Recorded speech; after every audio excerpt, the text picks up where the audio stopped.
Hello, and you are very welcome to episode 145 of the Game Pit podcast. My name's Ronan, and that's it. That's all you're getting for this episode. I am flying solo, which is appropriate because this episode is a pit fight. And I'm going to forgive you if you have no idea what a pit fight format is. It's one of the many formats we've done over the years. The idea of a pit fight has always been, in some format or other, we get a bunch of games that have something in common and then we just pit them against each other. And we've done it in all sorts of different ways, in conversational ways, in lists, in straight up fights. This time I've got 6 small box solo games and I'm simply going to list through them from 6 to 1, tell you what they're about, a little bit about how they play, and then my thoughts on them. Now, if you've been listening, I've been promising this episode for a while, so you'll know that this has been in the works for months. I've been playing these 6 solo games to get decent plays of them and give you a decent opinion. It happens to be a fairly good time, I think, to put out some reviews of some solo games. So the terrible situation in the world that's constantly developing happens to have married up with this particular episode, so it may be of more use than it would have been at another time. Now, you're probably listening to this hoping to get away from COVID-19 for a little while. I'm just going to mention it again for a couple of minutes, but then I'm done. Just an update on how we are. And Sean and Eleanor and myself have all been symptomatic. So we had shortness of breath and chest pain and cough and what have you. I'm really, really tired for about a week. And we've all been, therefore, in isolation in our houses, or in on top of each other and our families as per the UK guidelines. And to be honest, you'd think that would mean that loads of board games have been played. But it hasn't, because we've been a bit too ill for that. But hopefully you can hear, I might be a little bit short of breath. You might hear a few now and then, but I'm absolutely fine. I'm going back to work in a few days, back to work on London Underground. If you follow us on Twitter, you'll see me shouting a little bit about how people are treating London Underground and saying we're not doing a good job. Well, we are trying. I am doing some working from home. If you're in the UK or in London, please believe we are trying to do our best. I know everyone out there is just doing their best to get through what is a very strange and can be scary and terrifying situation. I can only say what everyone else is saying is just stay safe, look after your mental and physical well-being, make sure you don't fall into too many bad habits, try and get dressed every day and washed and try and eat kind of healthily. I'm trying to do that, but sort of succeeding. Try and get a bit of exercise as you can, and of course hopefully play some games as a mental release.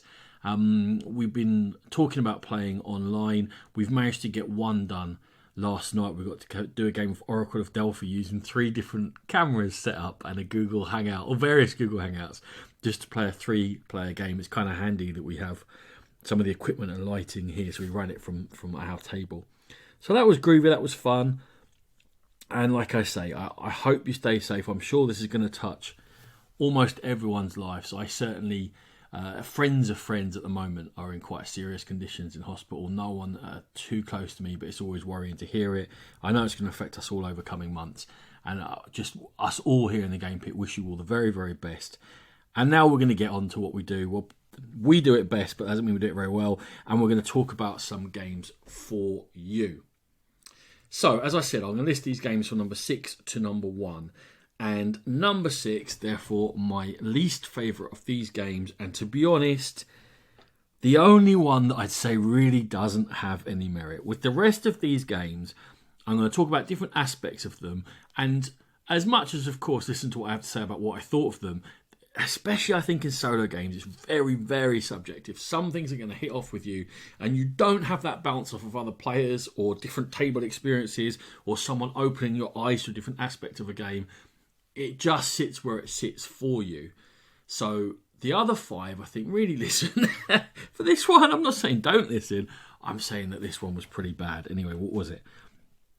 Proving Grounds. It's a 2019 game. It's from Renegade Games, and it's designed by Kane Klenko. And it's a dice game, and it's very much part of the line where we did the biggest game is Flatline, where you're attempting to roll dice in real time to heal people who've been injured. in the explosions that happened in his other real-time dice rolling game, the cooperative game again, Fuse, which is smaller, and it happens. And I didn't plan this, but myself and Ellie are going to be doing Fuse in another pit fight fairly soon.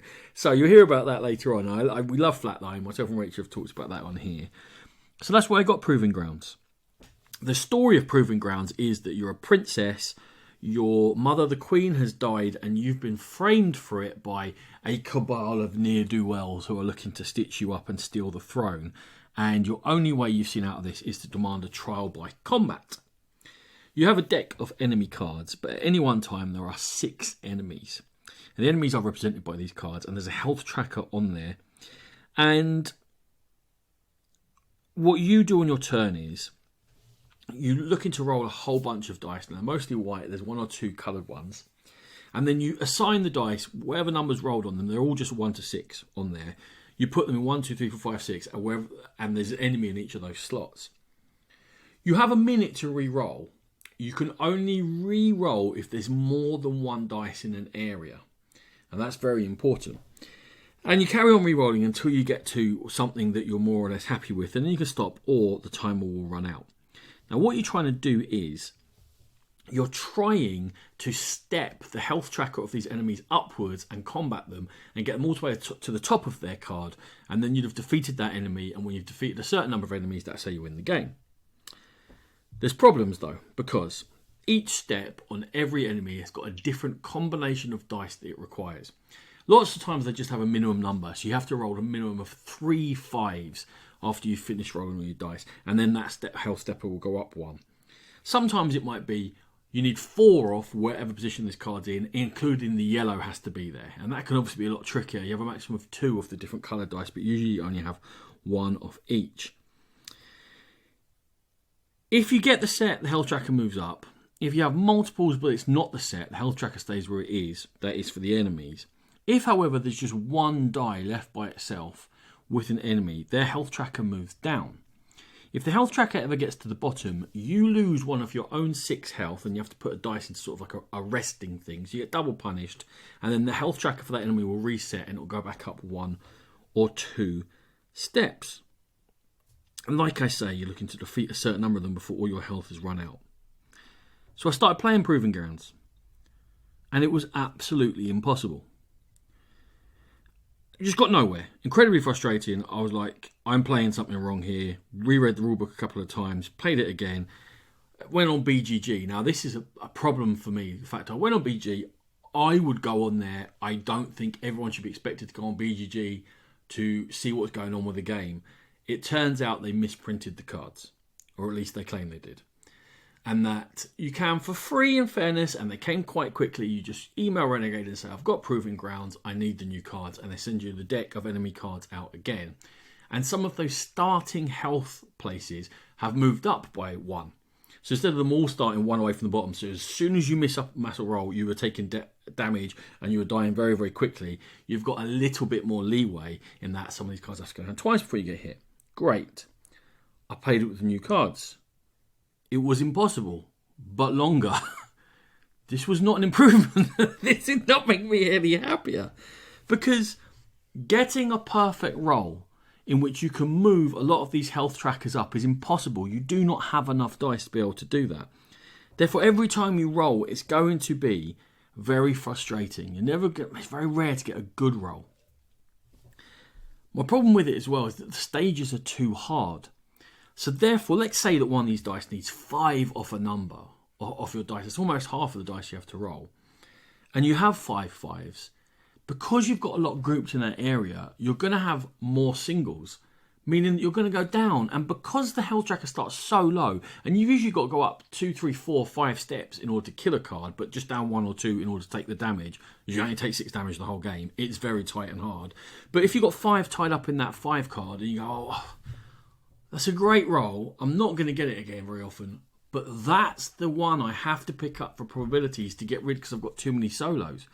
That happens far too often in the game. And it's incredibly frustrating.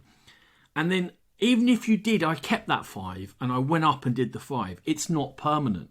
And the next time, if a single die ends up next to the card that I've just done the very difficult stage on, it will drop back down and I'll have to get 5 again just to step it up.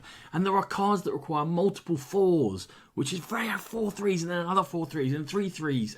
It's very hard to do.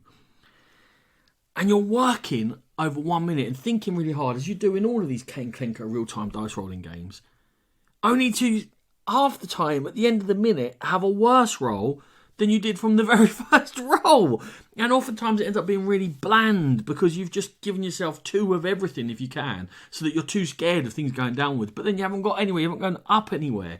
And you're just wading through this syrup and this very incremental gains.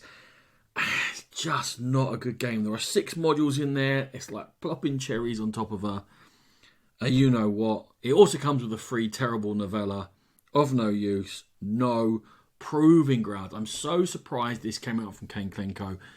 Really love Flatline. Like I say, I'll let you know how Fuse has gone in an episode coming soon. This just really, really bad. I know they wanted to start off a series of solo games, this being the first one. I think the second one's just been kickstarted right from a different designer. Well, this was not the way to start. Misprinted and really incredibly frustrating experience. So, sorry if you bought that. Don't buy it if you haven't. These next 5, some merit to them. And number 5 that I'm going to give you is Cristallo. It's a I think it's a 2020 release. It's only just started being shipped to backers. BGG says it was a year or 2 ago. Anyway, it's from Lightheart Games. It's designed by Liberty Kiefer. In Cristallo, 6 creatures have been captured by a dragon, and they're all a different colour, and they've got 3 crystals on them, sort of locking them down. You are given a deck of cards, and on these cards there are between 1 to 4 symbols in the 4 corners of the cards. Now the cards are rectangular, like a standard, playing card, but you're going to form a grid with them, which is interesting because if they were squares, you'd be forming a grid and everything would match up and all the corners would always match up with each other. But because they're rectangles, the corners don't always match up with each other, so you're having to think about, and when you first start playing that, as it's actually, and indeed through plays, that slight difference in forming the grid is something to get your head around. What you're trying to do is have a right angle of 3 crystals, because in lots of the corners there's going to be crystals there, and there are 3 different colours and 3 different sizes, or 1, 2 or 3, depending on how many prongs are on the crystal. And you're going to try to get a right angle of 3 with a colour of crystal space sort of in the angle. And when you do that, you can take a crystal off the creature off the colour crystal space and put it in. When you get 3 off a creature, that's been freed, and you're looking to free all 6 of the creatures. Now, when I say what sort of crystals you want to get in that pattern, well, if you get 3 exact sames, 3 prong oranges, that's perfect. But equally valid is you can have 3 of the same colour, but they have to be the 1, the 2 and the 3 prongs. Or you can have the 3 colours but all have the same size. So if you had 3 2s and they're all different colour, that would also count, and you'll be able to claim a crystal. The other thing you might see on the cards are the different treasures. And when you take different treasures, they come in sets. When you complete a set, you get a special power. But also, they're going to help you for a scoring, because how well you do gives you a certain score in the game when you free the dragon. Now, once you have freed those 6 creatures and put all 18 crystals in play on your grid, the remaining cards you have go as some set-aside cards. Then you get to look at them all, and then you're looking to create a grid in which you can free 1 of each of the 6 types of crystals. But you get to plan that and move it around and do it however you want to do. And as long as you can do that, you've defeated the dragon. Number of treasures that you've unveiled by basically making sure that you've taken all the crystals off the corners of them without covering them up. That's going to add to your score, and basically after a few plays, you're going to be playing to beat your high score, because now if you've just got Cristallo or you're thinking of getting it and you want to discover this for yourself, I'd say skip forward 1 minute, because I'm about to say that in this very rare occasion, I think I worked out the puzzle to the game and it became way less interesting at that point. When I say you have to create right angles, you can create a cross, and if you create a cross, you can free 4 crystals. Now, they don't all have to be of the same thing. So if I had a 3 orange, if I put a 3 purple and a 3 red up and above and below it, but then I put, I could do it the other 3s either side as well. So if I had 2 reds left and right and 2 purples up and down, I then can free 4 crystals at once. And as soon as I worked out that's really what I was going for, the game became really easy in terms of beating the dragon. And then all I'm doing is trying to get more treasures than I did last time. And a lot of times that's down to luck of the draw, whether they come out in time or not for you to be able to get them. And to be honest with you, with solo games, just beating my own score is really my least favourite thing to try and do. And I know some people do like it, so that's why I said, remember when I started Proving Grounds, have a think about what I'm saying. Because there's a nice puzzle here, and if you like the idea of trying to do the puzzle better, but I want to have a challenge to actually win, and really the challenge went quite quickly. So, Cristallo, I was really charmed. It's got nice components. I love the crystals. I love the whole approach to it. I really enjoyed my first 2-3 games, and then once it clicked, it spiraled a bit for me. So there you go. That's my number 5, was Cristallo. My number 4 is Captive, which is a 2016 game. It's a game within a book, though. It's from Macaca and Van Ryder Games and Emmanuel Manuro. And when I say it's from the book, it's one of these things, you may have heard of them, that Van Ryder have a series of graphic novels. And you start off, you set the scene, and then from there on, it's almost choose your own adventure, but it's not writing, it's flick to a certain panel within this book and follow the story throughout the graphic novels. They've just kick-started season 3 of them. So clearly they're doing very successfully because they're still making more and more of them. Well, this was my first attempt at one, and this one, as I said, was Captive. I'm going to set the scene for you for this because you don't play this as part of the game. You just read the first few pages of the graphic novel, and that sets you up, and then you start making decisions. In the first few pages in this, you're going to discover that you're a male whose daughter has been kidnapped, and that you are going to an address in order to provide the ransom to get your daughter back. And the address turns out to be a big house, a big mansion. But you, instead of going alone, you go with 2 friends, and you bring a gun, and then you walk in the front door, and there's a confrontation, and then boom, where are you going to go? And there are 3 doors at that point, and each of the doors has got a number next to them, as in a choose your own adventure book, and you choose a door to go through, and it tells you what panel to go to, and you move on from there. You have stats, you have health. If it runs out to 0, then you have to stop, and you have to start the whole experience again.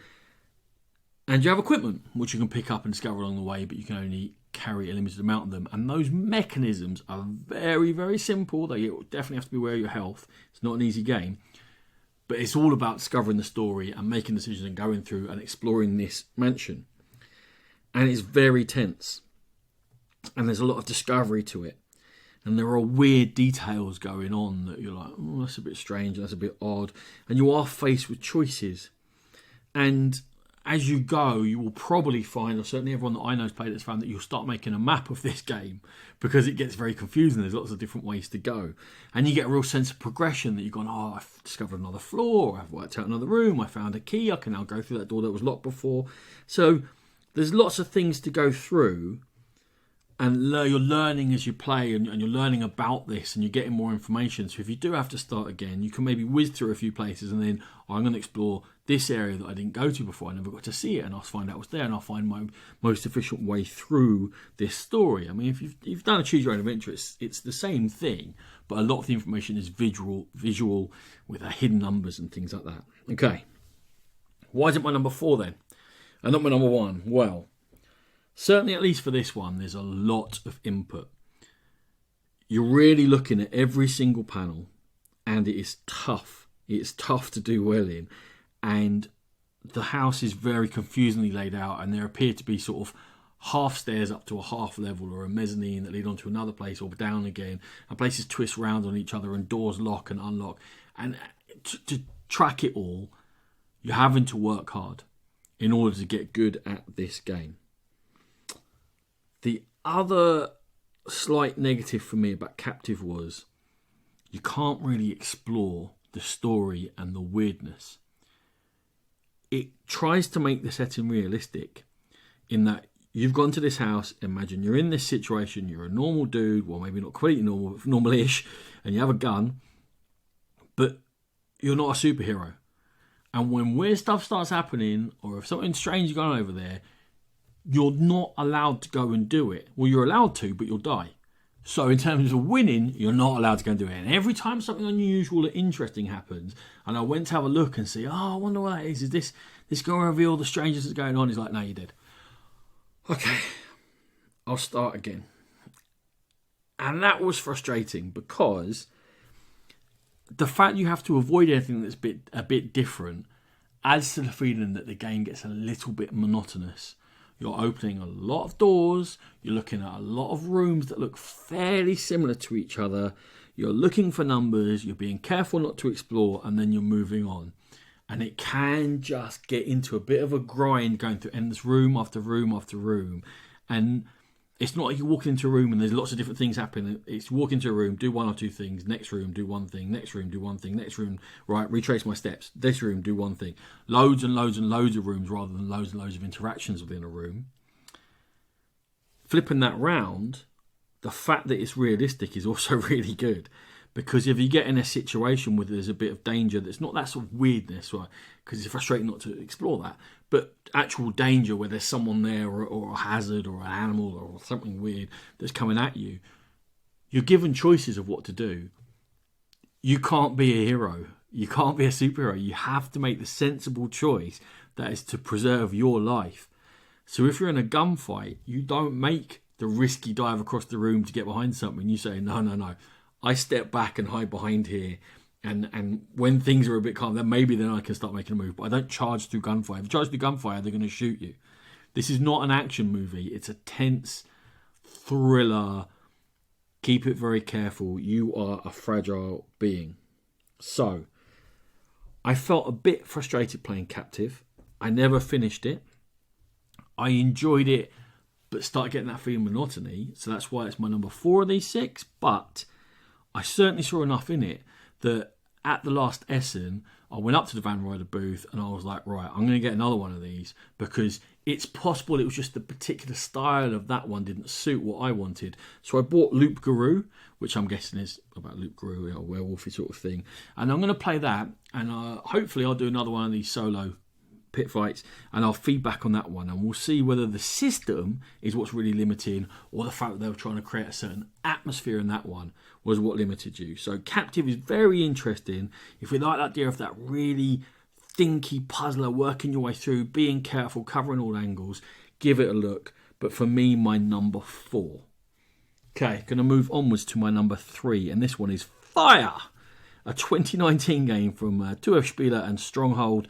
And if you know 2F Spieler, you'll know this was designed by Freedom and Fries because that is his company. It's a 1 or 2 player card game which recreates a game of Space Invaders.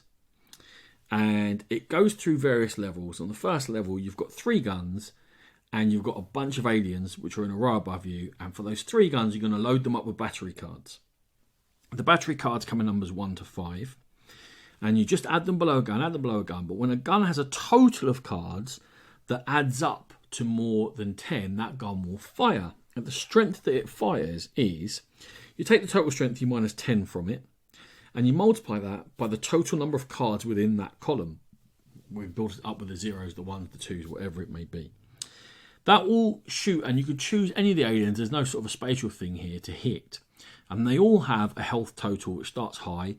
And if you do more than that total damage, you can rotate the card 1 and it will go to a lower health total. But it won't be, if you hit it for 16 damage at 16 health, it will rotate round, but now it will be on the 12 health, and you'll have to hit it again for at least 12 to rotate it again round to 8, round to 4, eventually round to 0. So you have to hit each alien multiple times unless you're doing massive amounts of damage or more towards the end of a round.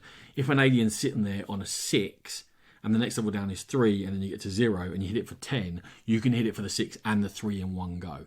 But you can only ever hit one alien at a time. I hope that all makes sense. So you rotate them to show that you're lowering their health, but each time that one of these guns fires, you're going to have to discard one of your battery cards. So your batteries are draining over the course of this round as you're weakening the aliens, making them lower down, and trying to not run out of cards before you've defeated all the aliens on this level. Once you have defeated a level, you can replay if you want to, but there are several levels within the box. And when you got to the next level, you'll get different battery cards, but also you'll get different aliens, and they might have higher health, or they might work in different ways. Fire, when I'm playing it, I'm really aware that Freeman Freeze is controlling me, and he's using maths as the strings to be my puppet master, and he's just operating and going, this works in there's a formula here, there's a limited play space, there's a limited range of possibilities, and your tactics are limited, and there's possibly a script that you'll have to stick fairly close to in order to be successful. And that's okay, because for me, Fire has been my really relaxing, but always close, a bit of tension, but I don't have to think too much, solo go-to game. Now, the reason this is ahead of Captive may be because I'm often playing these games at 3 a.m, when all the tube trains have gone to sleep, and I've had a sandwich, and I've got maybe half an hour to myself, and I get out a game, and maybe Fire is more suited to that situation than Captive is. Keep that in mind. But I just enjoy that puzzle. I enjoy the progression. I enjoy the fact that every time I get it out, okay, I'm on level 4 now. This is all familiar, but very slightly different. And each time I'm having to remove a card from that battery deck, there's a small decision to be made there. Which ones do I take out first? If I leave myself with all high cards, the multipliers won't be enough. But if I don't have high cards, I won't be able to jump far enough from 8 or 9 above 10 to have a multiplier to go the other way. And it's not a huge decision space, but it's certainly been fun for me. There's limited shelf life in it, but that shelf life is, I mean, if you're really good at maths or you bother to do all the puzzling and working out, maybe it will just be a handful of plays, but it'll still be at least 10 to get through the levels. For me, it's going to be more in the 2 or 3 dozen games to get all the way through it, because I don't pass every level every time, and I don't really want to pass every level every time. I'm quite happy to have that game and go again, and when I do finally pass it, oh good, that was cool, that took me a couple of goes, move on to the next one. So I can really hear the author's voice when I'm playing Fire, but I don't mind it, and I don't mind being carried through, because it's been done in an enjoyable way where it's very, very quick, it's very clear, the graphic design is great because everything is in front of me. It's a very simple system, so it's easier to do that with a simple system, but it works well. And I really enjoy the ride of Fire, which is why it's my number 3 in this Shadow Game Pit Fight. Okay, we're into the top 2. And they're relatively similar games. They're both dice rollers.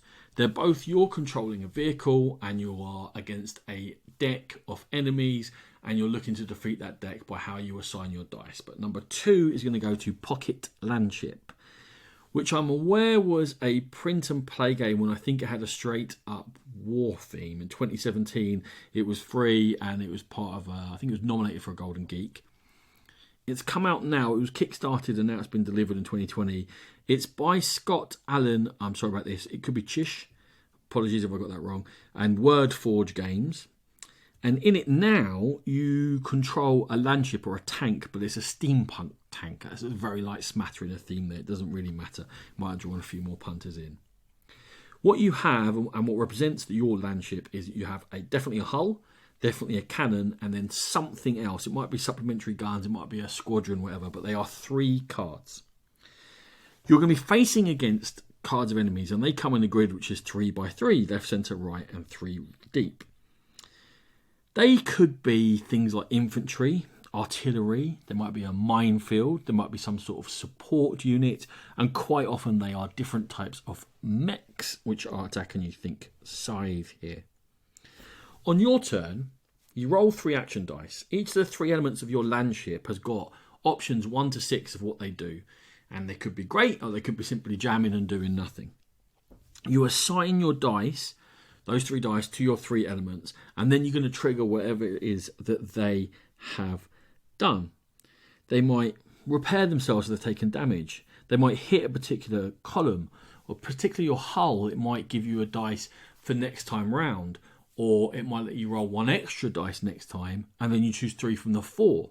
Or like I say, they might do nothing. They might be in a jam spot. Depending upon what you've rolled and what your priorities are this turn, then you're going to choose to assign them a very light decision to make, being aware that each of these have their own health, and if your hull or your cannon ever get reduced down to 0, you're going to have lost the game, and you're going to win the game by eliminating the 9 enemies. So once you've assigned your dice, you then again roll 3 action dice, but this time they're going to go to the enemies in the front rank. They're going to go left to right from lowest to highest, And all those enemies, again, will have 6 different things that can trigger off them whenever they get triggered. They'll all have health, apart from the odd one has got sort of a timer on it where it will tick down. And they'll tend to be the ones that aren't actually units. It will be like, all right, you're going through a minefield, or headquarters are helping out for a little while, whatever it may be. But they will eventually disappear as well. So they'll be hitting you, they might be repairing, they might be retreating, they might be moving from one column to another, because often your hits are specific to a column, depending upon what die number you have assigned to it. And you're going backwards, forwards, rolling 3 dice at a time, programmed what they do, deciding a little bit what you do, until one side has won. So, from that description, you may be thinking, it sounds like there's a lack of decisions in this, Ronan. There's a bit of a lack of decisions in it. I'm going to be honest with you. This is not one that's going to really work your brain constantly, and you're going to be thinking and deciding and sitting up at night thinking about different tactics you could have done. You're assigning 3 dice, and there's really limited ways in which you can do that. But it's very fast-paced. And part of that is that quite often the decision you're making is, how far do I want to push my luck? As opposed to Proving Grounds, where it wasn't pushing my luck, it was having to destroy everything I've achieved in order to just tread water. In this one, wow, I've triggered a decent attack there that will do 2 health. But I could repair 1. Now, do I do the 2 damage, or do I push it and repair 1 and hope to get a repair dice next time? Because my health is very precious, but if I don't kill them, they're just going to hit me again and again and again. And that's fun. That's something where you go in it and you're going, I'll go for it. Or this time, I won't go for it. And then you don't roll another decent attack for 3 rounds and you're cursing yourself because you keep rolling repair dice and your health's at maximum. And you know how games work. It's things like that. And it is gentle and it's light, but it's definitely there. The dice roll, when you're looking at it going, hey, I've got to roll a 4, I've got to roll a 4, no 4. Don't let the middle one be a 5. What do you get? 4, 5, 6. The middle one's a 5. Things like that happen, and it's funny, and it's quick, and it's going through. There are drivers and commands opportunities that you get whereby you're going to get special powers. So when you eliminate 2 mechs, you get to draw from a deck and choose 1 from 2 and stuff like that. And when you time to use them, can be fun, and you can feel like, oh, and then sometimes you haven't used them till it's too late, and sometimes you use them too early. Again, just adding sort of a very light veneer to it. There are various setups that your landship can be. There is a very, very simple campaign system within this very small box, which just says, use this setup against these enemies, that's scenario 1. Use this setup against these enemies, that's scenario 2. But it'll introduce you slowly to sort of some of the things that, very small amount, are slightly more complicated, but they're not really more complicated. But it does definitely get tougher. And in fact, the enemies all have got a difficulty rating on them in the top right corner, so you can set the deck to whether you want it to be an easier game or a more difficult game or the hardest game you can get out of that deck. And that's all quite fun within itself. And mostly, the most important thing about Pocket Landship is constant action. Once you start playing, you do feel like you're in this steampunk tank that's got momentum, that is going to keep rolling until either everything falls off the side of it or it's blown everything out of its way and it just keeps trundling slowly on, puffing out smoke out the back. And while it's a light game, it's a blurry game because of the speed. So sometimes you don't worry about the fact that it's light because it's going so fast and you're having a bit of fun and you're not sure exactly what's going to happen. And that makes for a fun game for me. And so my number 2 solo recommendation is Pocket Landship. Now, I said this game is similar, and you're going to hear now as I talk that you'll hear some similar things going on. But this did it before, and to me, it did it that step better. And this is clearly my favourite of these solo games. It's Deep Space D6. Originally from 2015 it came out. Again, I think another print and play from Tony Go and Tau Leader Games. What it is Star Trek the dice game, but obviously doesn't have the intellectual property, so it's called Deep Space D6.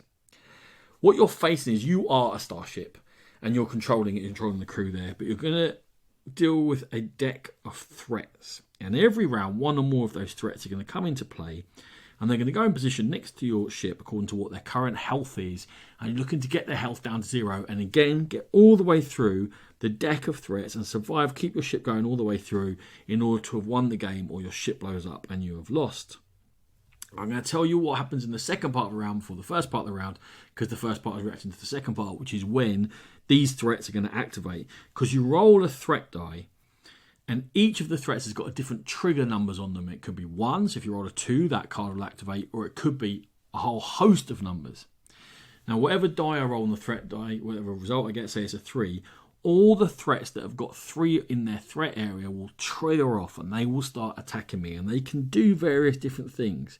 They can attack your shields, which is a system on the ship, and take them all out of play. They can attack your hull. Now, if your shields can get to 0, you can recharge them. Your hull you can repair as you go, but if it ever gets to 0, you've lost the game. You have got crew in the game because you roll 6 dice and they represent your crew each round. They can disable some dice and take them out of play, or disable certain stations and take them out of play. Or some of them will be like defence platforms, which will necessarily soak up all the fire and you have to get rid of them before you can attack the other ships. Some ships are faster and hit harder, some are just slow and plodding and loads of health, but they don't activate that often. But maybe they activate for a lot of damage. Depends, different things come out, and they're always going to come out in a different order every single time you play. On the first part of the turn, this is what you're doing. You're rolling your 6, or hopefully 6, crew dice, and there are different faces on them. Now, there are different spaceships within the game when you buy it, and depending upon which spaceship you're using, the different faces represent different things. I'm going to take you through what the first ship does, and then from there just accept that there are different variants and different ships work in different ways. But in terms of the first one, when you roll the face, you assign it to different stations. Now, you can go on guns, and the more you put on guns, the more powerful they get, and that's how you're going to reduce the health of threats.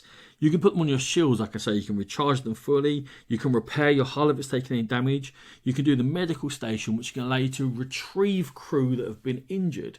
But also on that dice is a threat face, and if you ever have 3 threats rolled at once, you're going to get an extra threat card out, and they all go back into recovery, and you're going to have to get them back as well.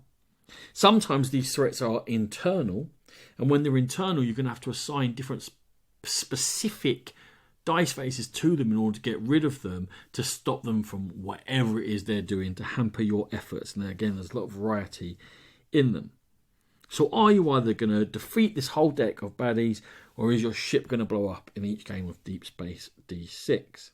There's also contained within there a special enemy called the Ouroboros enemy, which you can see throughout the deck, and when all 6 cards come out, it comes into play, or you can leave it till the end, or you can play without it, and it's just a massive ship with lots of different things on that can self-heal and fires off missiles, and is very difficult to do. So if you feel like you're getting too good at it, you can do that as well as changing up your ship.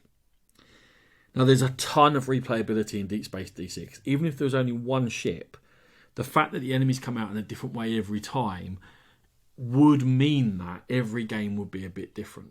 If you need more variety as you go to the different ships, then they activate in different ways, and you've got to subtly change the way you're thinking and what's most effective. Because in that first ship, you want to fire your guns a lot, but as you go into other different spaceships, maybe it's not quite as obvious as that. The captain of the first ship is very flexible, you can copy anyone else, whereas when you get in, they become other dice and you have to adjust to that, and the game doesn't love you quite as much, but it's hard even on the basic setting, don't worry about that. The fact that when you're rolling, there's real sort of theatre to it, especially the threat die, especially if you've got certain numbers you really don't want to come up with. Don't roll a 4. Please don't roll a 4. I've approached my life. If you roll a 4, we're going to blow up. And of course, whether you roll it or not, it's going to be funny either way. You're making quick light action selection decisions all the way through. You're deciding when you fire guns which threat to take out. You're deciding whether to heal your crew or prevent more threat coming out, whether to deal with those internal threats. Like I say, which different dice to copy. Again, quick moving, more decisions than Pocket Landship, more variety, more action, but similar. But like I say, possibly done slightly better. So my number 1 small box solo game recommendation for this pit fight is Deep Space D6. And I think I mentioned on an episode before, I kickstarted the multiplayer version that's just gone through Kickstarter a few months ago, Deep Space Armada. So you can expect to hear about that when I get my hands in it. I'm very much looking forward to it. So that's it for us. I hope you enjoyed that quick rundown of 6 solo games. I hope it's been of some use to you. Maybe it will give you some inspiration for something to do to while away the hours in the coming weeks and months. As I said, everyone, I truly hope you and your loved ones stay safe, and our thoughts go out to you. And we are going to catch you again very soon. Given that we have little else to do other than record podcasts, there'll be another episode hot on the heels of this one. This has been the Game Pit Podcast. We are proud members of the Dice Tower Network. Head to thedicetower.com for all sorts of fantastic gaming coverage. We do rules overview videos, the library of which is available on YouTube on the Game Pit channel, but from now on they're published on the YouTube Dice Tower channel, and we will hopefully be getting some of those videos rolling again soon if things calm down just a little. You can catch all our episodes on iTunes and Stitcher and Podbean. If you want to chat to us, Twitter is where we're most active. We've also got a Facebook and Instagram account, and you can also head to our guild on Board Game Geek. Or if you want to send a message to us directly, it's thegamepitpodcast@gmail.com. Thank you so much for listening, and we'll catch you again on the Game Pit. Music.